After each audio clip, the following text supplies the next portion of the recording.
തിരുവനന്തപുരം മുതലപ്പുഴി മത്സ്യബന്ധന തുറമുഖത്തെ സമഗ്ര വികസന പദ്ധതിയുടെ നിർമ്മാണ ഉദ്ഘാടനം മുഖ്യമന്ത്രി പിണറായി വിജയൻ അല്പസമയത്തിനകം നിർവഹിക്കും.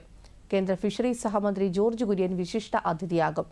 കേന്ദ്ര സംസ്ഥാന സർക്കാരുകൾ 177 കോടി രൂപ ചെലവഴിച്ചാണ് തുറമുഖം ഗ്രീൻ ആൻഡ് ബ്ലൂ പോർട്ട് നിലവാരത്തിലേക്ക് ഉയർത്തുന്നത്.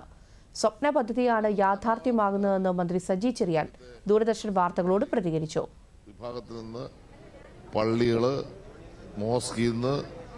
ട്രേഡ് യൂണിയനുകൾ, രാഷ്ട്രീയ പാർട്ടികൾ എല്ലാം പരാതിയുടെ പ്രളയമായിരുന്നു.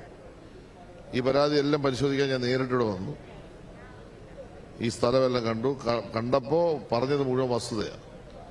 കാരണം മുതലപ്പുഴി നിർമ്മാണത്തിന് അപാകതയാണ് ഇത്രയും വലിയ എണ്ണം കൂടിയത്. അപ്പോൾ ഇതിനെന്താ പരിഹാരം എന്നുള്ളതിനെ പറ്റി ചർച്ച ചെയ്തു. ബഹുമാനപ്പെട്ട മുഖ്യമന്ത്രിയോട് ആലോചിച്ചു. യുദ്ധകാലാടിസ്ഥാനത്തിൽ പുതിയ പദ്ധതി 2021 അവസാനം നമ്മൾ അധികാരത്തിൽ വന്നു. 22 തന്നെ നമ്മുടെ ഡ്രാഫ്റ്റായി. 23 ആകുമ്പോൾ അതിനുവേണ്ടിയുള്ള പഠനം പൂന CWPRS ഏൽപ്പിച്ചു. അതിനുശേഷം മദ്രാസ്, ചെന്നൈ CWPRS അവരിവിടെ വന്നു. ഇത് വിശദമായി പഠിച്ചു, DPR തയ്യാറാക്കി. ഇതിന്റെ പുറകെ സംസ്ഥാന ഗവൺമെന്റും ഫിഷറീസ് വകുപ്പും ഹാർബർ എഞ്ചിൻ ഡിപ്പാർട്ട്മെന്റും ഇടതടവില്ലാതെ നമ്മൾ നടത്തിയ പരിശ്രമം. കാരണം കേരളത്തിന്റെ ചരിത്രത്തിൽ ആദ്യമായിട്ടാണ് 2 വർഷം കൊണ്ട് ഒരു വലിയ പദ്ധതി യാഥാർത്ഥ്യമാകുന്നത്.